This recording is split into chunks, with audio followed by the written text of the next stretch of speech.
on Alexa devices. And now, it's Coast Vue with Ricky Mathews. Brought to you by J. Allen Toyota and AGJ Systems and Networks on SuperTalk 103.1 FM.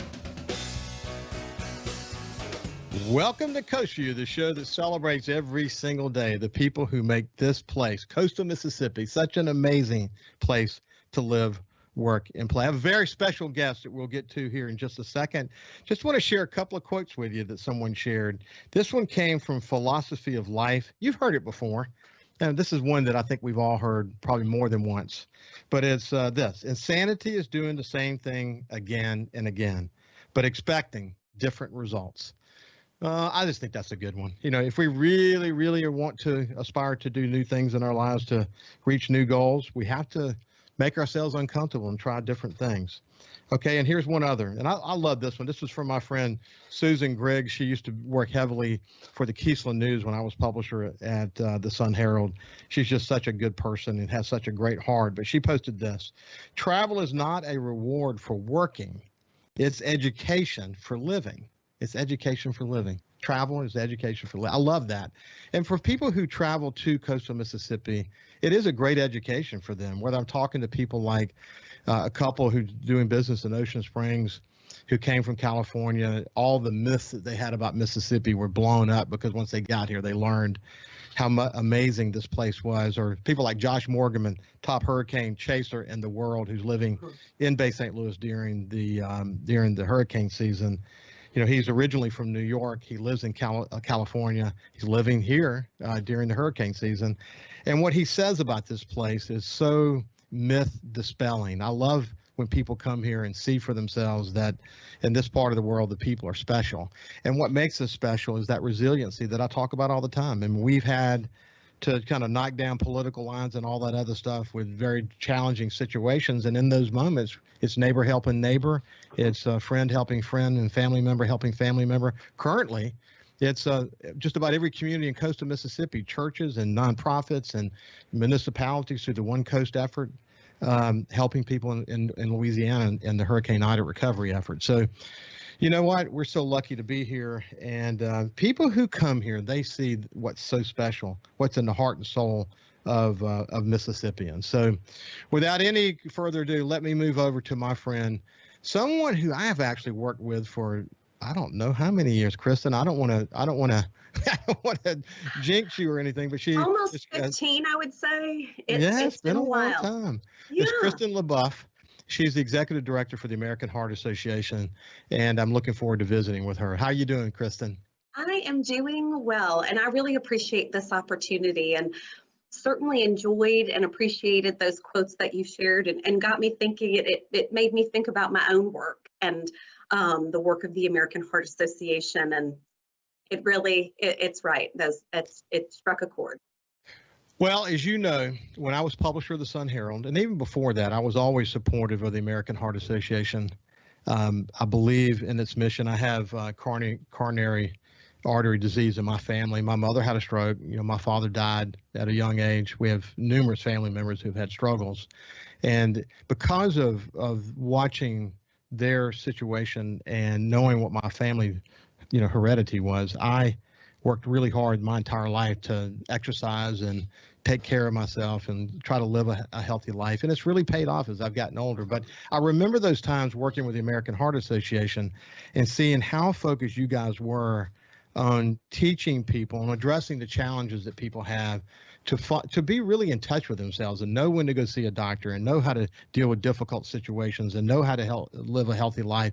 I know all those things about you, and I look forward to talking about them here in just a second. But before we go into all that, what I remember about you, Christin, when I was the publisher of the Sun Herald was, first of all, you were very hard to say no to. That was for sure, because you were very passionate about what you do. I mean, yes. You were a young person then that was very dedicated to the work that you were involved in, and you didn't mind coming to my office and asking me for help. Yeah. That's always been in you. So I think that goes probably to the way you were raised and the values that you were taught and all of that. Mm-hmm. But I want to talk a little bit about you. I just want to kind of take a step back for a second. Tell me about, well, you live in Diamond Head now, but you grew up in Hancock County, right? I did. So I am a military brat. My dad is a retired Marine. And so my family's originally from New Orleans, and we moved around a lot, which afforded me some amazing opportunities and experiences, really formed who I am. I don't ever meet a stranger now just because you never did growing up.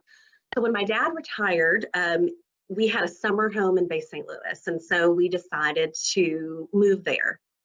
And it was, certainly the best thing that could have ever happened to us, because it was the perfect place to grow up. It truly, truly was. Just a 2-minute stroll to the beach and to Old Town. And I went to Our Lady Academy, and so I could ride my bike to school, or I could walk to school. And it was so perfect. And I just have such wonderful memories of growing up in Bay St. Louis. And frankly, that's why my husband and I decided to move back after college, after we got married, when we started thinking about having kids, because I wanted to give them that same childhood, that same opportunity, and they have it. And so I'm happy about that. I remember there's so many stories I can tell about my engagement with Hancock County while I was working, not just as a publisher of the Sun Herald and before that, but after Hurricane Katrina, being involved in the public meetings there after Hurricane Katrina and watching efforts. For example, I remember that Mississippi State was going to do a study on bringing Waveland and I think, I guess it was Bay St. Louis together into one community or something like that. And what we learned was that buildings don't make a community. The people do, and the people of this is true of all along coastal Mississippi, but especially true for Hancock County, given its historic perspective around Hurricane Camille, and then of course Katrina, being ground zero for the worst natural disasters in American history, in its time, and the challenge that people had, and the sense that, we can never leave here. We're not going to leave here. We're going to rebuild our community, and we're going to be stronger for it. And you already had a cool place. I mean, it was already kind of a suburb of New Orleans in a lot of respects. The influence on food and culture and all that. But when you add to that the resilience as part of that community, and you look at where it is today and what it's been able to do with this rebirth since Katrina, and it's hard not to be connected to that, isn't it? Oh my gosh. Well, and I love even, now I have kids, right? And so my oldest is a 7th grader at Our Lady Academy, and it has tickled me because the things that I used to do with my best friends, my classmates after school on a Friday are the same things that she's doing now, right? And it's so fun to watch and so fun to see. And it's the people, it really, really is. And I'll never forget. So of course we lost everything in Katrina, right? I mean, that our house that had been through Camille, and that was our benchmark, right? So when we're evacuating, it's like, okay, we had, a foot of water in this part of the house for Camille. So let's make sure that we're planning accordingly for Katrina, because surely it won't be as bad. And so I just remember it was a devastating time, of course, but how everyone came together and, hey, is this your punch bowl? It was on our property. Is this y'all's? Or neighbors helping neighbors, and neighbors coming over, and like we're literally sitting in our yard with a fork trying to dig up anything that we could of our families, and people coming. I'm gonna pull up a cinder block and sit next to you and help you with that. It's just such an amazing community. And I'm so proud of Bay St. Louis and how far Bay St. Louis has come, and all of Hancock County, truly, because I love living in Diamond Head. But I remember Jody Compretta years ago had said, do you think we're building this bridge for Bay St. Louis, the 2004 Bay St. Louis or the 2024 Bay St. Louis? We need to grow. And it really struck me. And at that point, it was like, wow, we are going to be different, but look how amazing, and how much of a gem and a jewel Hancock County is. So I'm proud of that. I'm proud to live in Diamond Head and just love the coast. Such a great story. And so many people reflect on stories on Katrina the way that you just did. The day after Katrina, I left and I didn't come home for 9 months. I mean, I was here at night, and the rest of the time I was focused on rebuilding the newspaper and helping the governor with the rebuilding effort. And it took a team effort between my wife Ann and me. But one of the things she did, we found a jewelry box in the pool after the storm, and they were cleaning. They found one of my boats was in the pool. We didn't know what had happened to it, and they started cleaning the pool out, and there's the boat at the bottom of the pool. I mean, all kinds of stuff. But she found this jewelry box, and it had a credit card in it. And she said it somewhere, and then about a month or so after the storm, she said, "I'm gonna go try to figure out who this person is." So she looked them up. Where they lived is on the other side of the bay, about a block or two in, but on the other side of the bay. And she went there, and the way she told the story is a young lady in her 30s. With no hair that had been going through cancer treatment, answers the door, and Ann has the box in her hand, and she immediately starts to cry. Oh. And she says, "That was my grandmother's from England." And, but everybody has stories like that, Kristen. Yes. Everybody found stuff. They wanted to find who got it. We found a chest, that we found who belonged to, man, it was nowhere near. I can't believe how far that chest went to get to our place. But everybody has stories like that. Yeah, same happened to us. It was a box that my grandfather had his World War II, some mementos in. It was found probably 2 miles away, and about 6 months after Katrina, my dad got a call. And it's, and especially when your family members have passed, those are the things you have of them and have to hold on to, and just to have that, having thought you lost it all, and just at least having something. Yeah. But when you have to rebuild, and you simultaneously have a role to play in helping the community rebuild, it makes it almost impossible to leave. It becomes part of your heart and soul, and you can't change that.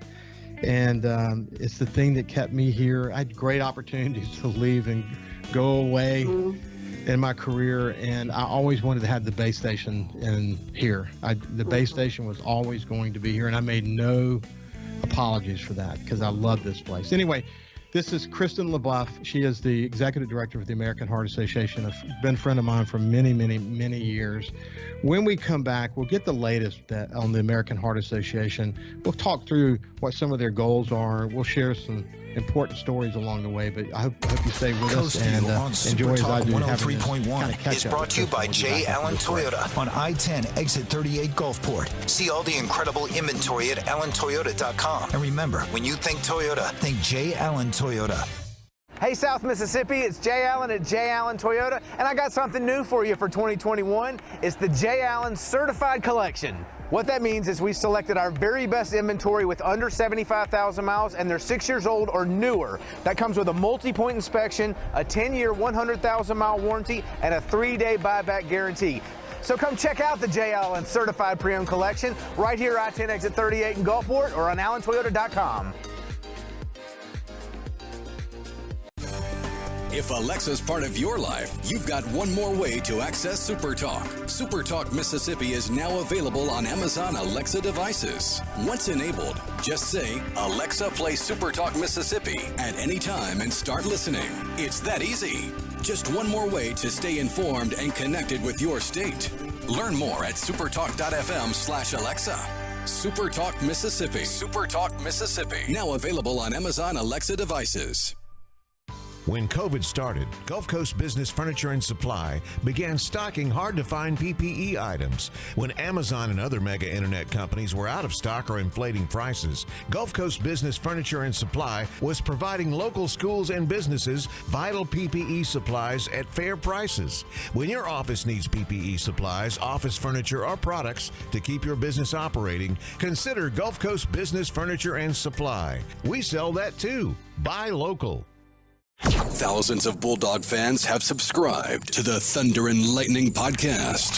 Have you? On each episode, Brian Haydad and Joel Coleman give you an inside look at your Mississippi State Bulldogs. The Thunder and Lightning podcast is free and available on demand at supertalk.fm and on your smartphone. Just search for Thunder and Lightning on iTunes, Google Play, or anywhere you listen to podcasts. Thunder and Lightning from SuperTalk Mississippi, covering the Bulldogs like no one else. SuperTalk Mississippi. From outer space, visitors from another world. We've had contact with bug-eyed monsters. This is actually a flying saucer. Flying saucer? I'm from another planet. Where late nights are kind of weird. Well, they must have a reason for their visits. The unexplained, the weird, and the downright creepy. Coast to Coast AM with George Norrie. Late nights. SuperTalk, Mississippi. Feeling down? Here's your prescription for a daily dose of good news and positive vibes. Good Things with Rebecca Turner. Every afternoon, Rebecca highlights all the good things happening right here in the state you call home. Daily exposure to Good Things with Rebecca Turner may cause smiling, feelings of positivity, happiness, and even laughter. When you experience these symptoms, tell your friends to listen. Okay. Weekdays starting at 2 p.m. here on SuperTalk Mississippi and now on Amazon Alexa devices. This is Coast Vue with Ricky Mathews on SuperTalk Mississippi Gulf Coast 103.1. One of the cool things about hosting Coast Vue, where people always ask me, what do you get the most from? Well, I get to connect with old friends. I get to make new friends. I get to hear amazing stories and share amazing stories of what it takes to make a community tick. And someone like Christin LeBoeuf from the American Heart Association, somebody I've known for a long time, who's been working in the trenches all these years to make a difference in the community. I mean, she inspired me back when she was this young person in my office asking for us to be committed to some effort that she was involved in, and she continues to inspire me today. And so what I want to do for a second, Christin, is talk about the basics of the American Heart Association. What is it? For someone who, they've heard it, but they really don't know what it is. Let's start from scratch. What is the American Heart Association? So the American Heart Association is the world's leading volunteer health organization. Our whole goal is to ensure that people live longer, healthier lives, period. And people in all parts of the United States of America, no matter how big, no matter how small, we want everyone to live a healthy, long, quality life. Great goal. So you've got a national and international structure, and you have a local structure. Explain that. Well, so the American Heart Association, we're headquartered in Dallas, right? And we're near 100 years old. In fact, in 2024, we're going to celebrate our 100th anniversary as an organization. And we've done amazing work in near 100 years. But it really all starts from the grassroots level and engaging people in our community and empowering people in our community to take charge of their health and to help others do the same. And so we are based in Pass Road in Gulfport, and we've been in this office for probably about 14 years now, this location. And so we work in coastal Mississippi, the 6 coastal counties of South Mississippi. We also do work in coastal Alabama and Northwest Florida out of our office here. And we have a small but mighty staff who work with volunteers and donors, companies all across that area to improve the health of the community. One of the things, just to kind of add a little bit of color to the basic need that you guys have to address. I was having a conversation once with a guest about the Mississippi Delta. I have a place up in the Mississippi Delta and spend a considerable amount of time there, especially at this time of year. And I love the Delta. But when you start to understand the problems of the Delta, the economic challenges they have, the health challenges they have, if you do the health challenges within the context of the pandemic, it starts to really create a lot of focus to how big some of the challenges are. And one of the things I learned, and you know this well, and you can speak to this, but poor people often, it's about access to healthy food. And I learned that the vast majority of them, the nearest store is a convenience store. So they're just buying what would be a snack for us, or maybe a quick bite for us. It's literally their staple. And that's not a healthy approach. And and of course, then COVID comes along, and it is not fair to people who may have a little bit overweight, or people who may have diabetes. In fact, it's brutal to those people. And one of the solutions beyond just coronary heart disease is, of living a healthy life, is it makes you more resilient in a situation like when a pandemic comes along. But this is something you give a lot of thought to, isn't it? It really is. And so we've done a lot of work on awareness. We want people to know, what are the signs and symptoms of a heart attack? What are the signs and symptoms of a stroke? And what can you do to help minimize your risk for cardiovascular disease and stroke? But we do that, and we've made tremendous strides. But then we also have to look at, to your point, what are those indirect factors? Nutrition security or access to food. Is that a barrier to health? Is transportation a barrier to health? Is where you live or your zip code, is that prohibiting you from living a healthy, long life? And so, you're right. And initially when COVID came around, I can remember us talking internally about, and this is the very early stages of COVID, this seems more respiratory, this seems more about the lungs. And so maybe there's really not, for a very brief period, it was like, well, maybe this is not anything to do with the heart or the brain. And then as it progressed, as we started to see just the devastating impacts to people and what those common threads were, we were seeing, these are people who have heart disease. These are people who have high blood pressure. These are people who have diabetes. And why are they more impacted than someone who does not? And how does that all work together? And so I can say, just having been with the organization for as long as I have, how proud I am of our work in the COVID space and being a science-driven organization. And that's the power of what we do or our work so far. A lot of what we knew and a lot of what we invested in from the research perspective, we were then able to use in the COVID space around effective treatments and, helping when we started talking about oxygen, ventilating patients and that being a treatment, how do we help our frontline workers ensure that they're up to speed on the latest trainings and how to oxygenation and ventilation modules for healthcare workers who are filling in for overworked healthcare workers. It just, it's just been such an interesting almost 2 years in this pandemic space, and how quickly things have evolved from, this is just a lung issue, to no, this is a cardiovascular issue, this is a stroke issue, this is a healthy living issue, and people who are living a healthier life are having better outcomes than those who are, impacted in such a profound way. Well, you do it. You do your work in so many different ways. I'll come back to the board in just a minute because you really got a dream team around you. You know that. Yeah. Well, you do it in so many different. One is the Heart Walk. I had the pleasure of being the chairman of the Heart Walk back. Maybe it was 2008, 2009. I don't remember the exact day. I left the Sun Herald in 2009. But I remember I've worked out weights for 40 years. I've always been very healthy. But I remember when I was asked to do the Heart Walk, I said, I had a lower back issue, so I wasn't able to run as much. So I said, I'm going to set out to learn to see if I can manage the pain in my back and I'm going to go run the Heart Walk. That was my goal, to go run the Heart Walk. And it's 4 point something miles. I can't remember the exact. It's a 5K, so 3.1 miles. Okay. So I just set out to get ready, and I went on this kind of personal journey.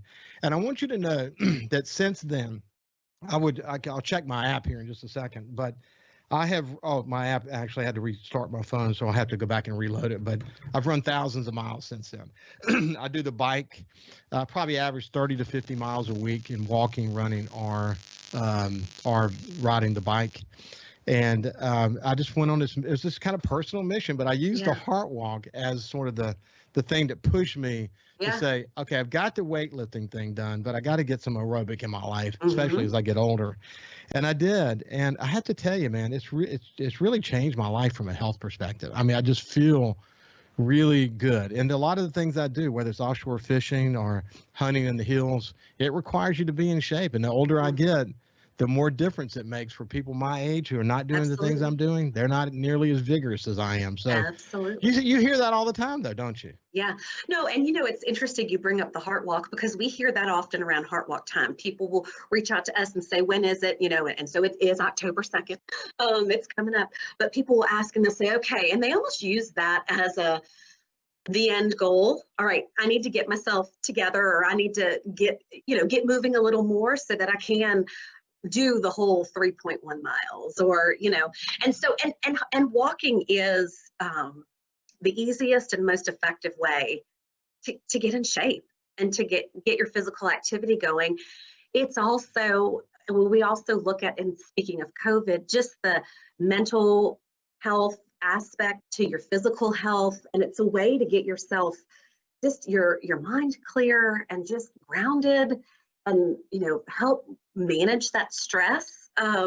It's a great way. And we're approaching a cool front coming in soon. So it's the weather will cooperate, and it's a great time to get out. I wear a Fitbit. I used to wear an Apple Watch, but the Fitbit, the battery lasts a little bit longer. But I track all my activities, and I'm here to tell you that what Robbie D'Angelo says, who's on the show all the time, great fitness coach, but human optimization coach is really what he is.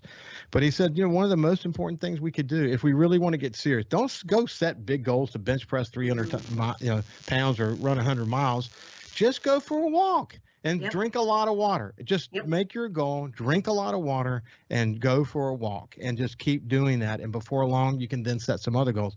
When you watch the cardiac aspect of a brisk walk, it's just as beneficial as if you were running. And we know that. And again, I learned a lot more about that through my association with the American Heart Association. And I think, you guys do a great job of teaching people why we need to pay attention to these things, especially if you've got cardiovascular disease in your family like I do. I mean, that's just the reality of that.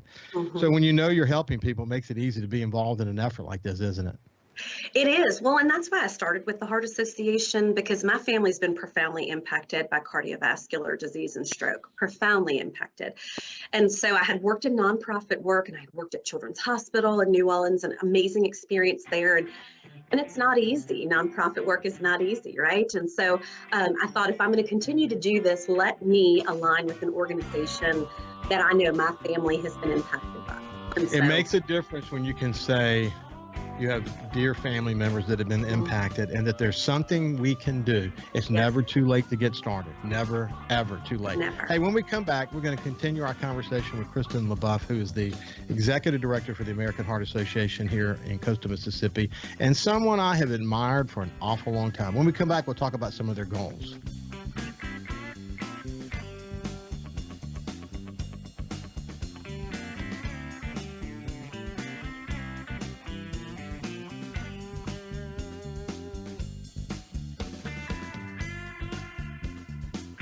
Listen live or on demand and watch episodes of Coast Vue on your laptop, desktop, or on your phone or tablet by going to SuperTalk.msgulfcoast.com. Feeling down? Here's your prescription for a daily dose of good news and positive vibes. Good Things with Rebecca Turner. Every afternoon, Rebecca highlights all the good things happening right here in the state you call home. Daily exposure to Good Things with Rebecca Turner may cause smiling, feelings of positivity, happiness, and even laughter. When you experience these symptoms, tell your friends to listen. Okay. Weekdays starting at 2 p.m. here on SuperTalk Mississippi, and now on Amazon Alexa devices. Hey, South Mississippi, the future has arrived. It's 2021, and at J. Allen Toyota, we're here to serve you. Want to let you know that we have Allen's lifetime warranty on every new Toyota we sell. That also comes with Toyota Care. That's 2 years and 25,000 miles of complimentary maintenance. We have a great rental department. Our service department's ready to take care of your current vehicle. We're rolling out J. Allen certified pre-owned for 2021. You got to come to I-10 exit 38 right here in Gulfport. You're going to love what we have to offer. When you think Toyota, think Allen Toyota. When COVID started, Gulf Coast Business Furniture and Supply began stocking very hard-to-find PPE items to make our community a safer place. When Amazon and other mega internet companies were out of stock or inflating prices, Gulf Coast Business Furniture and Supply was providing local schools and businesses vital PPE supplies at fair prices. They were even sending thousands of dollars of PPE supplies free to local schools in need with help from other local business leaders.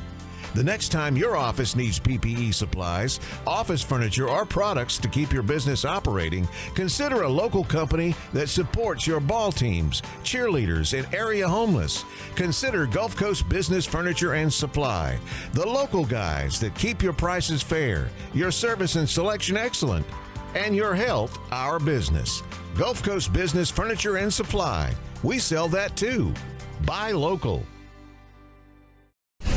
SuperTalk.fm has a new look and is more informative than ever with expanded Mississippi news coverage, the latest Mississippi weather, Mississippi sports, and of course, the talk that's important to you. Every show, every podcast, and every late-breaking story. Constantly updating the news the second new developments happen. All in one place. The new SuperTalk.fm. Hey, I'm Steve Azar, and you never know who or what you'll hear when I spend a Mississippi Minute with my friends.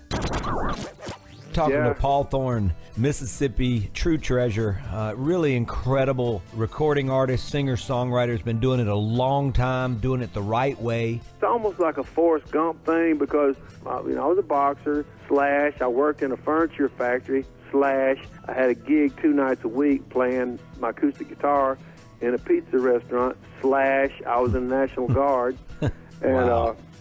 All this stuff was going on at the same time. / I had a writing contract with Rick Hall and Fame. In a Mississippi Minute. Be sure to check out In a Mississippi Minute with me, Steve Azar, right here on SuperTalk Mississippi, the SuperTalk Mississippi app, and now available on iTunes, Google Play, and Stitcher. SuperTalk Mississippi. Just seems to me people have so much invested in not telling the truth. When you want the truth. Simply because it might hurt some feelings. And nothing but the truth. Lose some subscribers. You want the Gallo Radio Show. I just think in this audience, you still believe that if you tell the truth, you come out ahead. The Gallo Radio Show. And if you tell yourself otherwise, you're lying to yourself. Mornings on SuperTalk Mississippi. And now, it's Coast Vue with Ricky Mathews. Brought to you by J. Allen Toyota and AGJ Systems and Networks on Super Talk 103.1 FM. Welcome back to Coast Vue. I have the pleasure this morning of visiting with my dear friend Christin LeBoeuf, who's the executive director for the American Heart Association. And we try to give you a sense of what the American Heart Association is, also a little bit about Christin and why she's so committed, not only to this organization, but to giving back to this community. Like so many of the rest of us, once you get coastal Mississippi and all that it represents in your heart and soul, it's kind of hard to disconnect that. A lot of people might go away, but their goal is to come back as quick as they can get here. And people who didn't get raised here, who come here, wonder what took them so long to get here. So that's kind of Christin's story. So let's come back to the American Heart Association. In the last segment, I mentioned that you had sort of this dream team around you, but you really do have an unbelievably good board, don't you? We do. We are so blessed to have volunteers, amazing volunteers who believe in the work that we do, believe in the impact we have in the community, and want to continue to help and further that. And so we've always had, like I said, amazing volunteers. And recently we said, we've got amazing leaders with our Heart Walk and our Heart Gala and all of our core events, but we really wanted to take and elevate that too and say, what can we do across the coast and how can we leverage this volunteer passion to help, enhance our community, help build a healthier community. And so we established a local board of directors, and Dorothy Shaw with Ingalls Shipbuilding is our board chair. And she's so amazing and so wonderful and so committed to the coast. And so she's really helping to lead this effort and really bringing amazing volunteers, Mr. St. Pay and Johnny Atherton and Roy Anderson and Emery Mayfield. And I would be remiss if I named any more, because I'm going to leave them out. Amazing volunteers who really want to help make a difference and help us not necessarily transition, because the work that we've been doing, we're going to continue to do the work around policy change and the work on quality improvements in our healthcare and the work with our schools and students to help educate the next generation on the importance of living a healthy life and giving them the tools and resources they need. But also kind of going back to what I said earlier, how do we address those barriers? Those things that are stopping the people in our community from living their best, healthiest life. And so, they're helping us to embark on this journey, and we are so thankful for them. Yeah, I had the opportunity to meet with you guys recently, and was just so thrilled to reconnect with Dorothy Shaw. And it hit me that, someone said, you're going to run out of people to talk to on Coast Vue, and you never run out of people. There's so many hidden gems all over this community. They're doing amazing work, and I love finding them. But reconnecting with Dorothy reminded me I have to get Dorothy on my show and talk to her. But I mean, she's been in the trenches, in the community over all these years, and here she is, the chairman of your local board, and just not missing a lick. I mean, good Lord, we're so lucky, aren't we, to have so many committed leaders. Oh my gosh. Well, and we hear oftentimes, I hear from colleagues and peers across the country and, about their volunteers and the amazing work that they're doing. And for us, it's the same group of people, right? The same group of people who are tremendously supportive and passionate about the work of the American Heart Association, or the same group of people who are tremendously passionate and supportive of other organizations. And they really help make our community a better place. And so we're fortunate to have just that wealth of knowledge and experience and the connection with other organizations, and how can we work together to achieve our common missions. One of your goals is tele-CPR. Yeah. And I'm a former paramedic. I was went to University of Alabama in Birmingham, to paramedic school. And then I was in pre-med. My goal was to be an emergency room physician, but I saw a lot of death and dying as a paramedic, and realized with my type A personality, I may not make it if I stayed in that industry. But I went on to get an MBA, did an internship at the Sun Herald along the way. The rest is history. But I never forgot how important what I learned in paramedic school, becoming an advanced paramedic, and at working as a paramedic, had many opportunities to do CPR successfully. Obviously, you're not always successful. And then once I was not a paramedic anymore, had many opportunities to do CPR. And I mean, you can't overstate the importance of knowing how to do CPR, can you?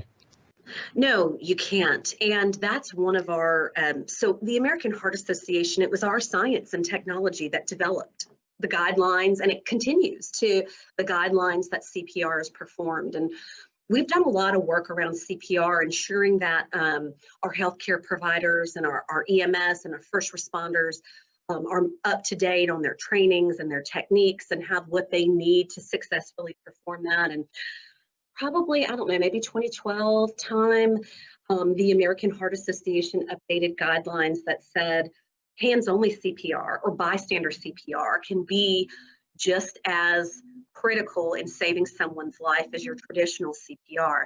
And so on the local level, we went on this whole crusade to train as many people as we possibly could in hands-only CPR. I'm not a medical professional. At just the thought of emergencies, my hat's off to our first responders who can just really act when they need to. And I always worried as a new parent, like, what if I needed to do this? What if I needed to give the Heimlich maneuver? Would I have what I need? Would I have the skills and the wherewithal to perform, right? And so we went on this local crusade. We trained as many people as we possibly could. We've done CPR pop-ups just on hands-only CPR, and equipping the average person, people like me who are not healthcare professionals and not first responders, with the confidence and the skills they need to perform CPR until help can arrive, right?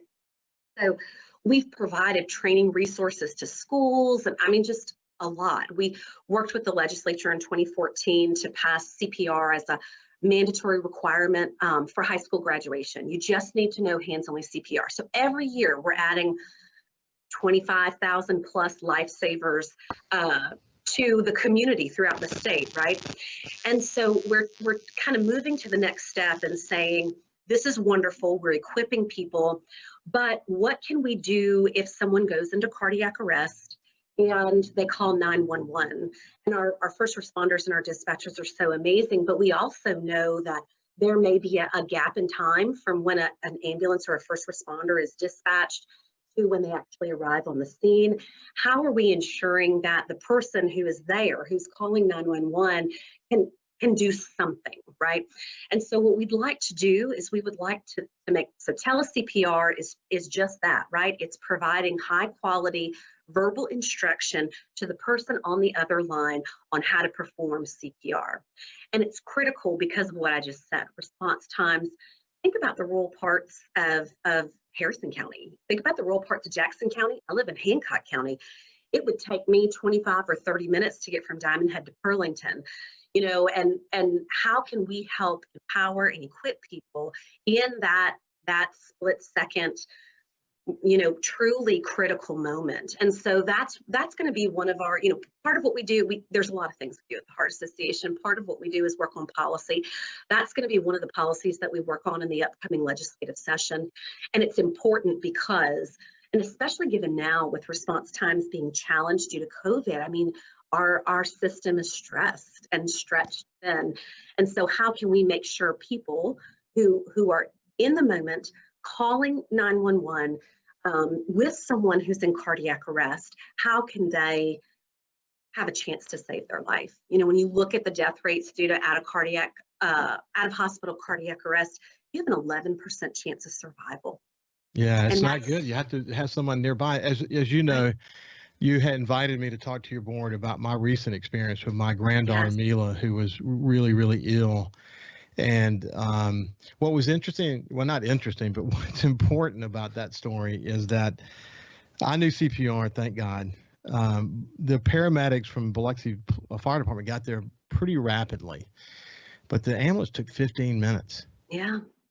And, of course, as we sort of debrief after the fact, had I not known CPR and had they not gotten there so quickly, given the response time of the ambulance, I don't blame the ambulance company because they're just overwhelmed with COVID cases. Mila may not have made it, and that's the one thing that's what you wanted me to. That's the story you wanted me to tell your board. But the fact is that, I saw a lot of things go right. I mean, the 911 operator talking to my wife Ann and talking her through, wanting to be on the speakerphone so she could talk directly to me. But once Ann explained to her that I was doing mouth to mouth and that we had essentially best under the circumstances control of the situation, but she kept there on the phone with my wife every step of I need to find out who that woman was. Actually, I'm going to find out who she is. And thank her for being so doggedly determined to make sure what was going on. And the other thing that was happening simultaneously is she was not only staying on the phone with Ann describing what was happening, but she was describing that back to the paramedics at Biloxi Fire Department, so they knew exactly what they were going to face when they got there. They knew it. She literally stayed with them the whole way. So when they walked in that house, they knew exactly what they were going to face. That's when it works well. But the reality is CPR is so critical because, they could have gotten there, but had we not gotten control of the situation, the ambulance taking so long to get there, man, it might have been a different outcome. But hey, why don't we do this? We're coming to the end of this segment. I want you to add whatever you want to add to that, and then we'll kind of close out in the final segment. But this is Christin LeBoeuf. She's with the American Heart Association, and we'll continue the conversation on the other side.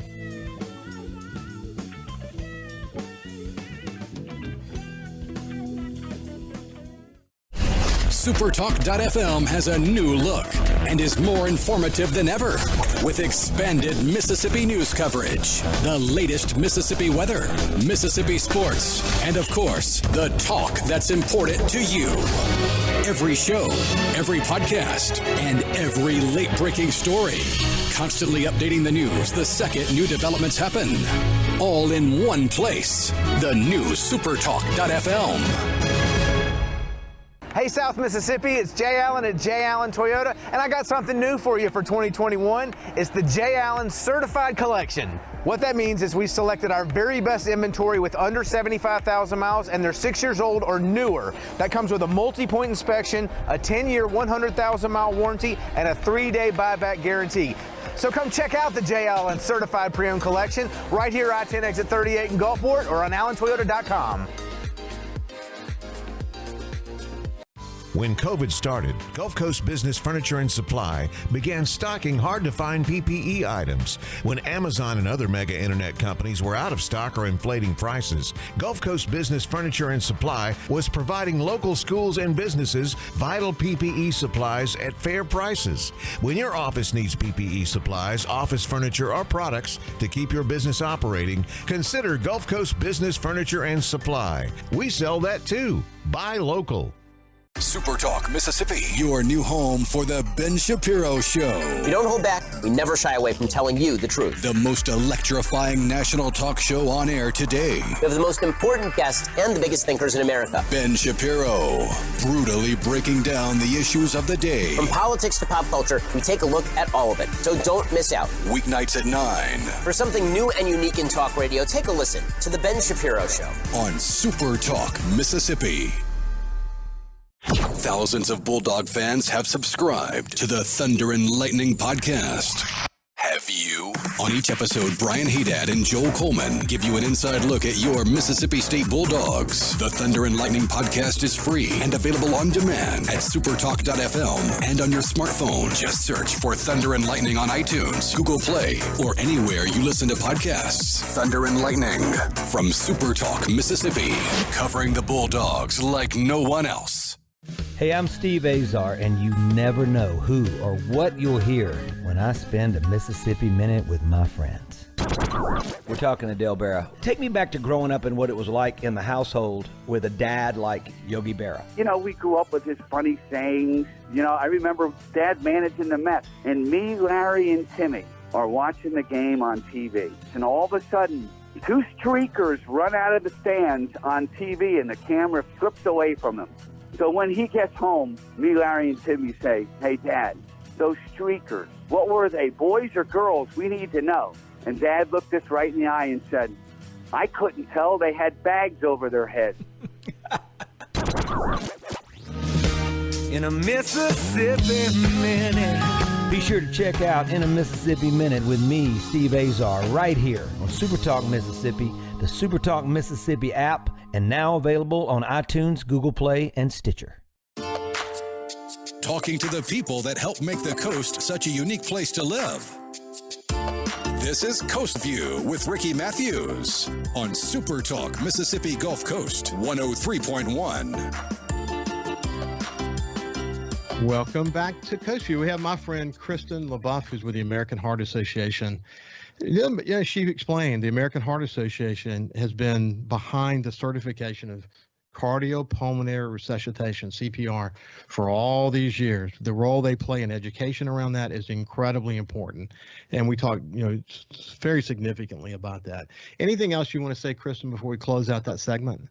I really want to, just a couple of things. Number one, I appreciate you sharing your story with our board. It was extremely impactful and underscores why people need to be prepared in the event of an emergency. You're more likely to go into cardiac arrest at home than you are anywhere else. And I think that your story was truly the best case scenario. That was all the stars aligned, it was the best possible outcome. The right people were there at the right time, the amazing 911 operator, just the whole story is incredible. And it was really the best case scenario. But we want to equip people with that knowledge and empower them to know if, God forbid, they're in that situation, they know what to do until help can arrive. And we also want to make sure that across the coast and across the state of Mississippi, no matter where you are, if you're in the Delta, if you're in Bay St. Louis, no matter where you are, that when you call 911, the person on the other side of that is able to provide you with that high quality verbal instruction until those first responders can arrive. And so I think it's important, we're going to keep beating that drum. If people want to, they can go to heart.org, they can call me at the local office if they want to learn more, if I can share resources with them and how they can learn hands-only CPR until, so they can learn that life-saving skill. I can't say enough how important it is. I can't say enough. It kept my family whole. That's the best thing I can say. And So if you have an inclination, if you're thinking about it in this moment, don't let any time go by. Write down a goal. I'm going to learn CPR. I'm going to get certified. It's not that hard to do. The trainers are amazing. And you will be so glad you did. I hope you're never put into a situation like I was put into. But if you are, I hope you're equipped to do the things you need to do so you can save the life of a family member. Lastly, on the list is a huge investment opportunity in Gulfport to create, working on positive outcomes in the community. Tell us more about that. Well, so the American Heart Association has a partnership with the Robert Wood Johnson Foundation called Voices for a Healthier Generation. We know that we need to ensure this generation of children is equipped and, to live a healthier life. They're educated, they know the importance of it, and that we're providing a positive environment for that to happen, right? And so this Voices for Healthier Kids partnership is investing $475,000, infusing that money into Gulfport to work on building positive health policies in the community and removing barriers to health. And so we're in the initial stages of that investment with an assessment of the community to see what are those largest needs in the community, what are the issues that we need to address first. And we're working to develop those priorities and gather that data and develop those priorities. And then we're going to work with partner organizations to fund projects to address those priorities. And so it could mean a variety of things. It could mean, you talked about food deserts and places. We have food deserts in our community where people do not have access to fresh food retailers. And so how do we address that and encourage people eating fruits and vegetables? And once you know that you need to do it, do you know how to do it? Do you know how to prepare for your family to eat healthy foods? Do you know how to shop on a budget? Do you afford those foods? How do you make your dollar stretch and make sure that it's healthier? It could be recreational opportunities for kids in certain parts of the community. No matter what it is, we're excited about this opportunity. I've been here almost 15 years. We've never had an investment like this in our community. And we are so excited because we feel like it'll be a ripple effect across the coast, and we'll be able to mirror some of this work in other parts of the community. I'm thrilled to hear the Rockwood Johnson Foundation is behind it. I was the chairman, as you know, the Knight Foundation locally after Hurricane Katrina. Knight Foundation made $14 million of investments, including the Knight Center and all that. Dell Lyons was a critical cog in that wheel as well. But my friend Alberto Ibarga, one of the things he did is he reached out to Ford, Rockefeller, Robert Wood Johnson, and many of these national organizations, national foundations.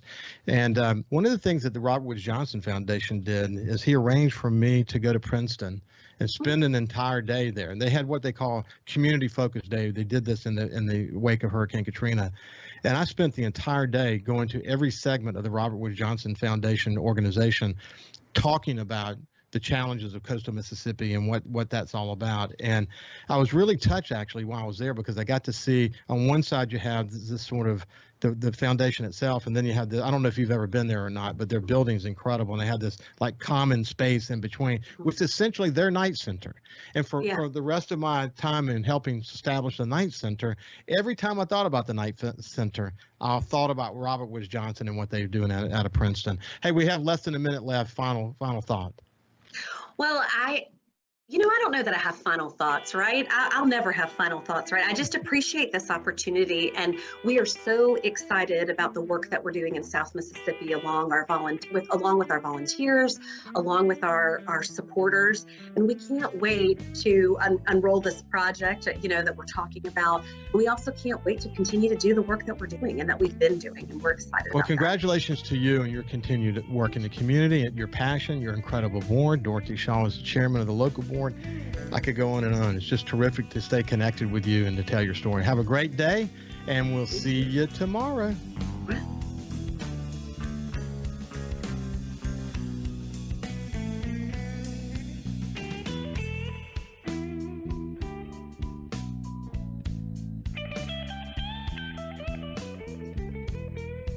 Follow SuperTalk Mississippi Gulf Coast 103.1 on Facebook. Facebook.com/SuperTalk MS Coast 103.1. Hey, South Mississippi, it's Jay Allen at Jay